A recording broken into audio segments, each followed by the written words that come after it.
Hello, everybody. Welcome to Wisconsin Wonder Garden. This is stinging nettle. I'm sure some of you might be weary about touching this stuff, let alone eating it or making it into a tea.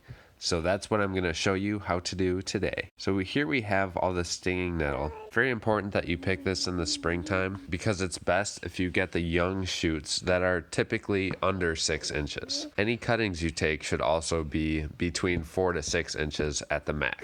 Otherwise, they tend to get really stringy and just hard to chew. The best part of the stinging nettle plant is this very top bit right here. So the more of those you can get, the better. A stinging nettle actually has a wide range of medicinal values as well, and has been found to be used medicinally as far back as ancient Greeks.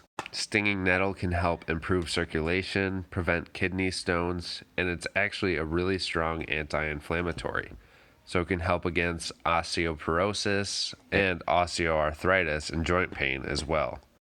So am I getting stung while doing this? Yes, a little bit, but I don't mind it. It's nothing that's going to affect me. And I know I'm getting some medicinal value directly to my skin as well. So first we're going to wash this all off. We're going to make sure we get all the dirt and other sticks and twigs, branches, whatever it might be, off of this. After it's rinsed off, there's a couple of ways you can prepare this. Right here, we're just cooking with some olive oil, and we're basically going to saute it right on a skillet.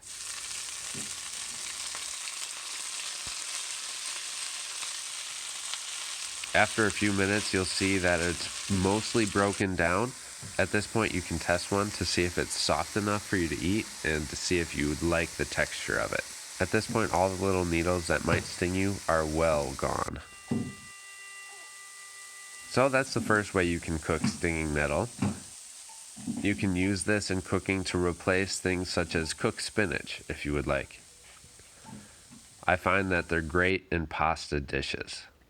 The second way you can cook them is a little bit different because we're going to make a byproduct from this stinging nettle tea. So we're just going to add about half and half stinging nettle in water.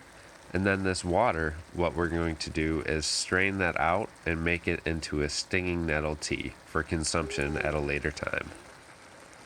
I think they taste great.